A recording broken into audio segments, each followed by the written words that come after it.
जी, अस्सलाम वालेकुम रहमतुल्लाह। उम्मीद है आप सब खैरियत से होंगे। आज का दिन पाकिस्तान तहरीक-ए-इंसाफ के लिए बिल्कुल भी अच्छा साबित नहीं हुआ। आज के दिन में फैसलाबाद की इंसदादे दहशतगर्दी की अदालत ने 9 मई के मुकदमे के अंदर पाकिस्तान तहरीक-ए-इंसाफ के तकरीबन 195 मेंबरान, जिनमें कई कौमी असम्बली के इलेक्टेड मेंबर थे और उसके अलावा कई पंजाब असम्बली के इलेक्टेड मेंबर थे, अपोजिशन लीडर थे, सेनेट के अपोजिशन लीडर थे। इन सब लोगों को 10-10 साल की जो सज़ाएँ हैं, वो आज फैसलाबाद की इंसदादे दहशतगर्दी की अदालत की जानिब से सुना दिए गए हैं। उसके बाद से पाकिस्तान तहरीक-ए-इंसाफ की अगर ये कहें कि मुकम्मल क़यादत इस वक़्त सलाखों के पीछे है और उनको मुकम्मल तौर के ऊपर क्रश कर दिया गया है, तो ये बात गलत नहीं होगी। डॉक्टर यास्मीन राशिद, उमर सरफराज चीमा, इजलास चौधरी, हसन नियाज़ी, हैदर मजीद एडवोकेट और इसके अलावा जो वो लोग जो पहले से मुकदमात के अंदर थे, उनको भी इससे पहले अदालत की जानिब से सज़ाएँ सुनाई जा चुकी हैं और आज फैसलाबाद के अंदर इंसदादे दहशतगर्दी की अदालत में पाकिस्तान तहरीक-ए-इंसाफ के 195 मेंबरान को 10-10 साल की कैद की सज़ा सुना दी गई है। इस सज़ा के बाद, इस फैसले के बाद पाकिस्तान तहरीक-ए-इंसाफ ने शदीद गम और गुस्से का इज़हार किया है। दीगर जो जमातें हैं सियासी,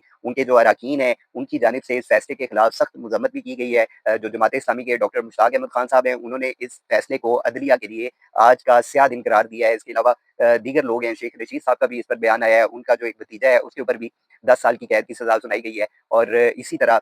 जो आज बैरिस्टर गौहर साहब हैं, जो कि इस वक़्त मौजूदा चेयरमैन है पाकिस्तान तहरीक-ए-इंसाफ के, उन्होंने बाकायदा एक प्रेस कॉन्फ्रेंस की है और उसके अंदर उन्होंने इस फैसले को मुकम्मल तौर के ऊपर मुस्तरद किया है और साथ ही ऐलान किया है कि वो इस फैसले को हाई कोर्ट के अंदर चैलेंज करेंगे और यकीनन ये जो सज़ाएँ हैं, ये आने वाले वक़्त में, आने वाली तारीखों में हमें ये मुस्तरद होती हुई नज़र भी आएँगी। इसी तरह जो अली अमीन गंडापुर साहब हैं, जो कि सिटिंग मिनिस्टर हैं केपीके के, उनके खिलाफ भी जो एक गिरफ्तारी के वारंट हैं, वो जारी हुए हुए हैं और ये हम तारीख में शायद पहली दफ़ा ही देख रहे हैं कि जिस तरह की सूरत-ए-हाल है, जो अरकान असेंबली हैं, जिनको लोगों ने अपना मैंडेट देकर असेंबलियों के अंदर भेजा था, अपना तर्जुमान मुकर्रर किया था, उनको आज अदालत की जानिब से सज़ाएँ सुनाने के बाद उनकी जो उनका जो ओहदा था, जो वो असेंबली के मेंबर थे, वो ओहदे उनसे वापस लिए जा चुके हैं। इस वक़्त अपोज़िशन की अगर बात करें तो तमाम सीटें अपोज़िशन की जो लीडरान वहाँ पर बैठते थे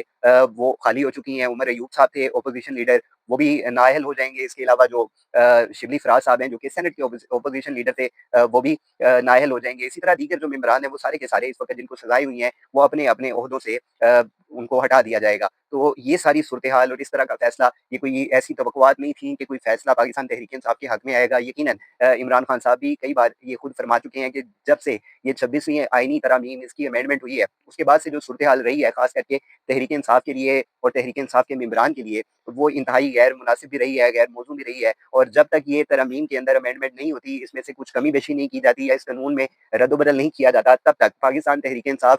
अदालतों से कम अज़ कम इंसाफ की तवक्को हरगिज़ ना रखे। इसी तरह जो बड़ी लीडरशिप है पाकिस्तान तहरीक-ए-इंसाफ की, अगर हम देखें तो वो बाकायदा हमें कई सारे वर्कर कन्वेंशन भी करते हुए नज़र आए थे और उनका ज़्यादातर फ़ोकस जो होता है, वो हाई कोर्ट की जुरिडिक्शन के अंदर वो लॉयर कन्वेंशन भी करते हैं, वो वर्कर कन्वेंशन भी करते हैं। लेकिन ये अफ़सोस से कहना पड़ता है कि वुकला की जानिब से आज तक 26वीं तरमीम के हवाले से कोई बाकायदा तहरीक का आगाज़ नहीं किया गया, सड़कों पर वुकला को नहीं निकाला गया। आईएलएफ की जितनी टीमें थीं वो सिर्फ़ हाई कोर्ट के अहाते तक महदूद हो गईं, अदालतों के अहाते तक महदूद हो गईं। उन्होंने प्रैक्टिकली बाहर सड़कों के ऊपर इस अमेंडमेंट के खिलाफ अपना कोई मौसर जो एहतजाज है, वो रिकॉर्ड नहीं करवाया और इसी अमेंडमेंट की वजह से, इस तरमीम की वजह से आज पाकिस्तान तहरीक-ए-इंसाफ को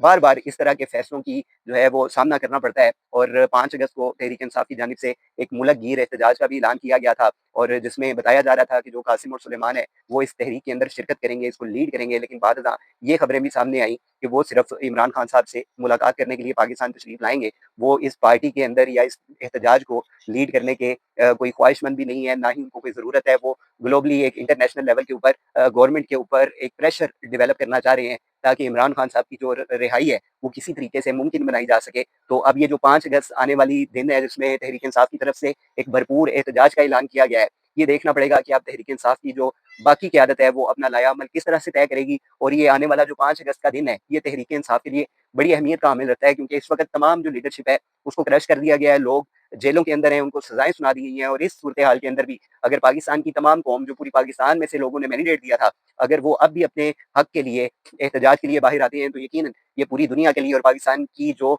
अदालतें हैं, जो पाकिस्तान के इदारे हैं, जो पाकिस्तान की हुकूमत है, उसके लिए ये एक खुला एक ऐलान है कि जो पाकिस्तान की कौम है, وہ اس نظام کو اور اس فارم 47 والی حکومت کو مکمل طور پر مسرت کرے گی۔ یہ 5 اگست کا جو احتجاج ہے، یقیناً یہ پاکستان تحریک انصاف کے لیے بڑی اہمیت کا حامل ہے، اور ہم دعا گو ہیں کہ اللہ رب العزت پاکستان کی عدالتوں کو یہ توفیق دے کہ وہ انصاف کر سکے، اور یہ اس وقت جو جنگل کا قانون اس پاکستان کے اندر نافذ ہے، اس سے کوئی چھٹکارا مل سکے، اور خاص طور پر جو عام آدمی ہے، جو مڈل کلاس ہے، جو لوئر مڈل کلاس ہے، اس کو کوئی ریلیف ملتا ہوا ہمیں نظر آئے۔